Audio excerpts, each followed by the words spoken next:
We do indeed have a home in God's infinite grace, and that is good news. Grace, grace, grace. We've been talking about grace for a couple of weeks, and grace is not an idea where we store up on a shelf, right? Grace is movement. Grace breathes. Grace is the pulse that keeps creation alive. This fall at Cairn, we've been asking what grace in action looks like, how grace takes shape through our money, our gifts, our justice work, and our relationships. Today, on this Coming Out Sunday, we turn to perhaps the most intimate space where grace takes form, our bodies. As the seasons turn and light shifts, we notice changes in creation, the slow brilliance of leaves turning, the feel of cooler air on skin. The earth is teaching us that embodiment itself is sacred. To have a body is to be part of creation's liturgy. Every breath is a participation in divine rhythm. Grace is not floating somewhere up in the sky. Grace is what animates this body, this heart, these bones, and this breath. Today we honor that truth as we celebrate the bodies of queer and trans people, of every gender, race, and ability, of every age and story. We also name that grace calls us to honor the bodies of Black and brown neighbors, of migrants at the border, of those whose disabilities or illnesses make daily living an act of courage. Grace in our bodies means that every body is a revelation of God's creative imagination. Every body is a revelation of God's creative imagination. Psalm 139 sings, "You knit me together in my mother's womb." If I were to revoice it in a more inclusive language, I'd say, "You knit me together in my birthing parents' womb." This small change matters. It opens the text to everyone who has brought life into the world and to everyone born of love that does not fit narrow definitions. Queering the language honors the ways that creation happens, through wombs, through adoption, through chosen family, through the long labor of love that forms community. The Hebrew word fearfully is yahare. It doesn't mean terrified. You don't have to be afraid. It means to stand in awe, to revere, to regard with wonder.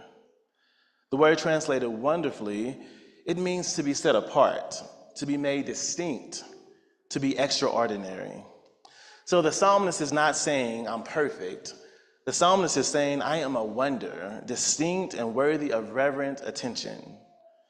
In Hebrew imagination, to be fearfully and wonderfully made is to exist in the awe of the mystery who shaped us, and to recognize that each body carries divine distinction.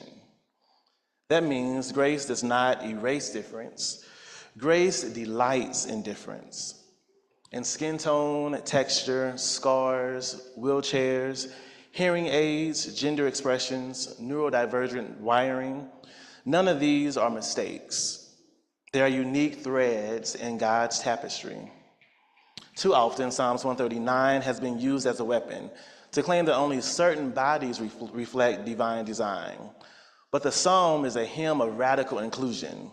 The holy whispers to each of us, "You are my art. You are my all." Let's linger on that just for a moment.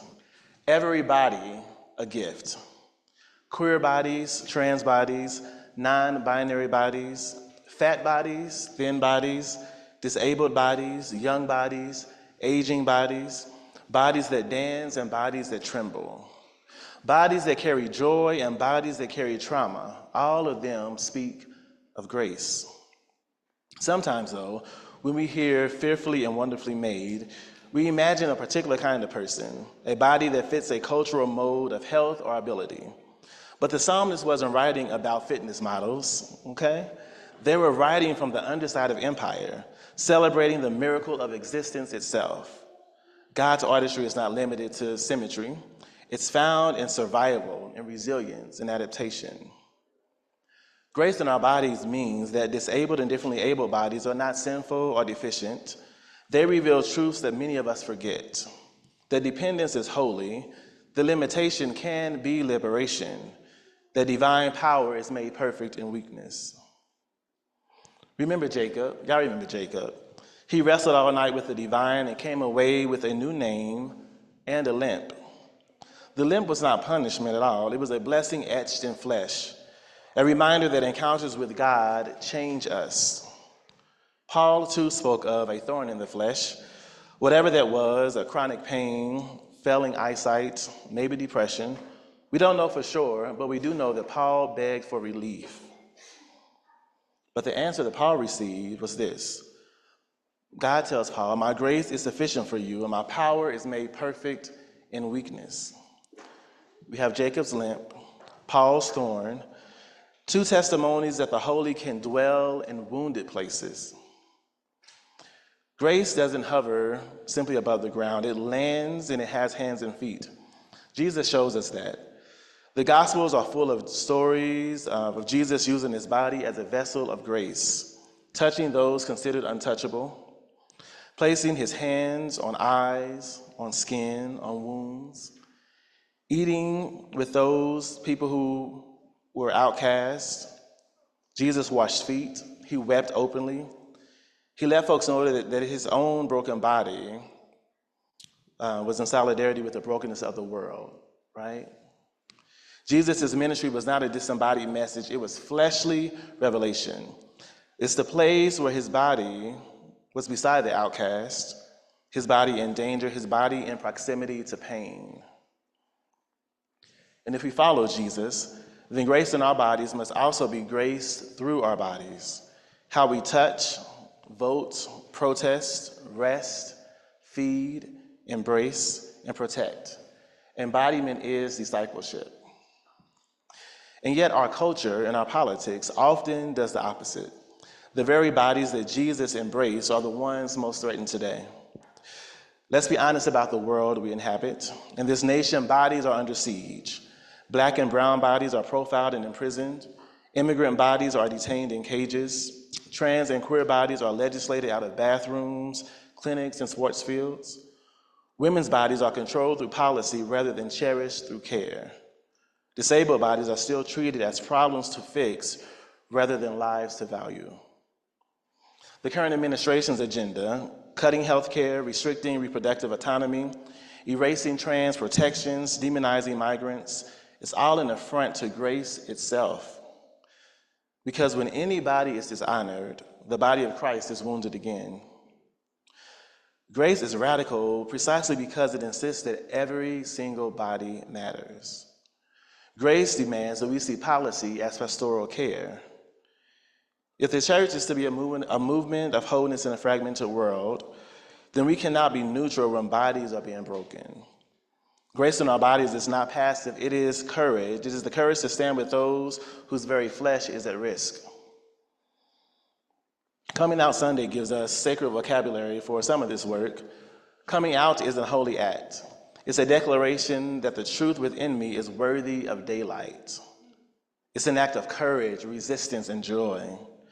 When someone comes out, they offer the community a gift. They offer their authentic self. But here's another phrase for us to consider, this phrase, inviting in. Inviting in shifts the power dynamic. Instead of the world demanding to know the truth or your truth, you get to decide who you trust with your story. Inviting in acknowledges risk, history, and safety. It honors consent.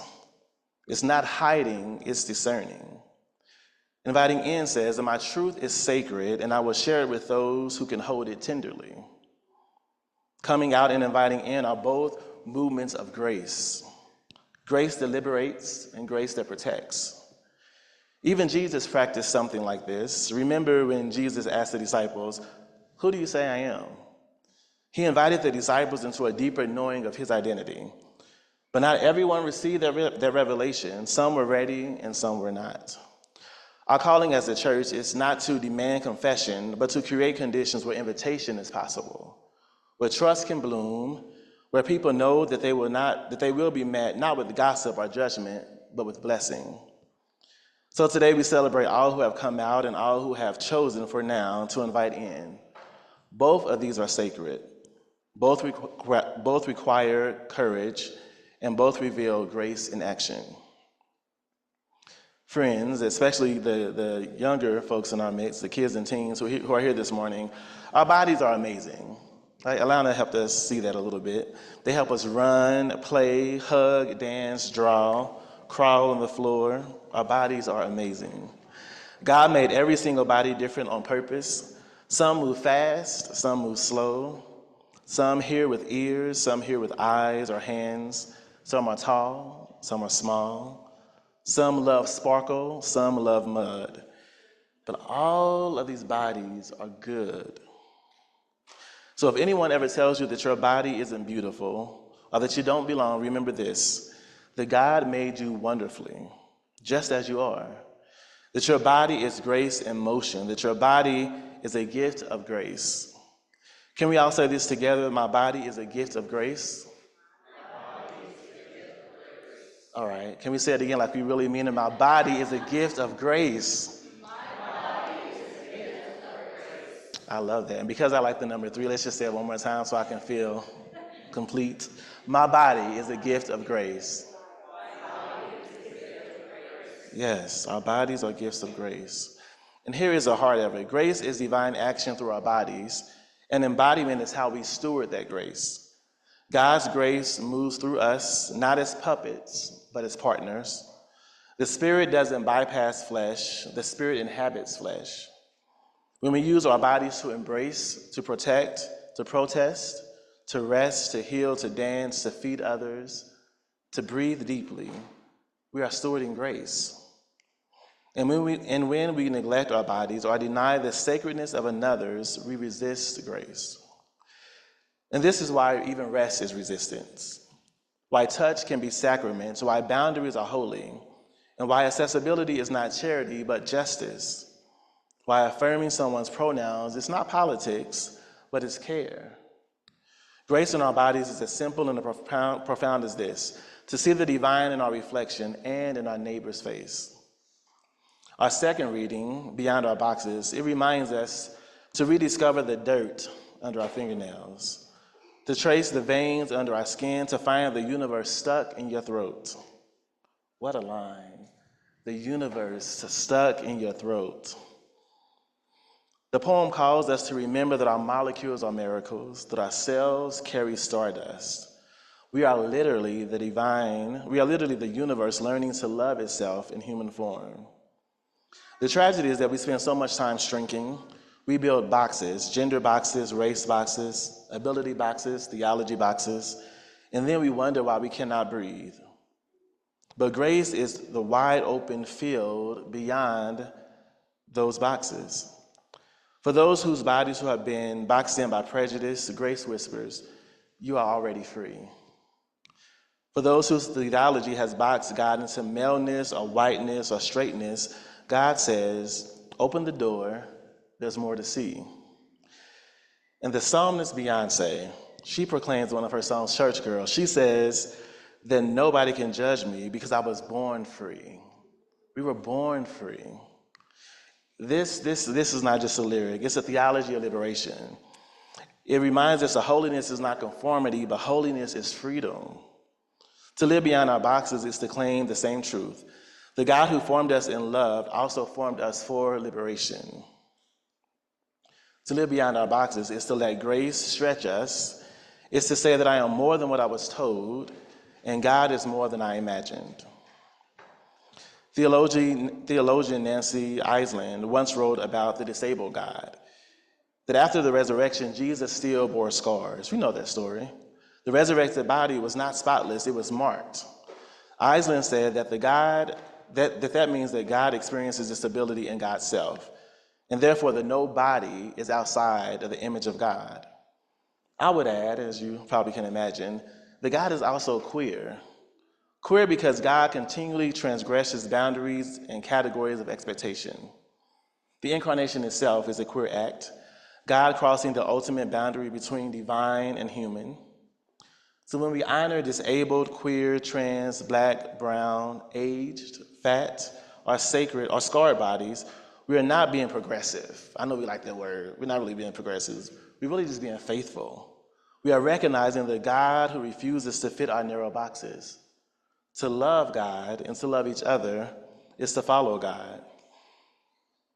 At Cairn, we often say that we are a Cairn on the path, right? A stack of stones that reminds travelers that they're not alone. Think of our bodies as living stones. We've talked about this before. Each of us marks the path for someone else. When we embody grace, we become landmarks of belonging. So, beloved, how will you use your body this week? Will you show up for a neighbor who feels unseen? Will you write a letter or cook a meal or march or even rest? Will you practice embodiment as prayer, breathing deeply, feeling the floor under your feet, remembering that grace is not somewhere out there, but grace is right here, pulsing in our veins.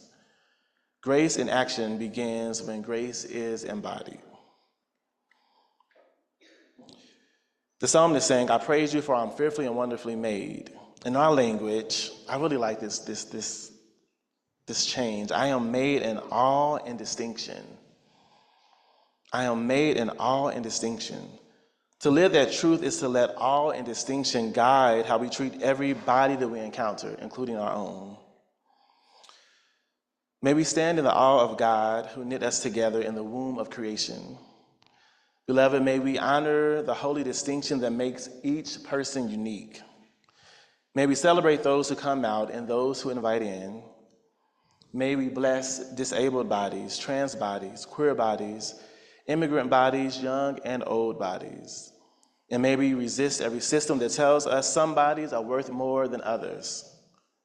And remember that grace is not static, it's alive. It happens when divine love meets human flesh and says that this too is holy. So we go from this place in your body, your fearfully, wonderfully, beautifully complicated body, and allow grace to move through you. For you are and have always been grace in action. Amen.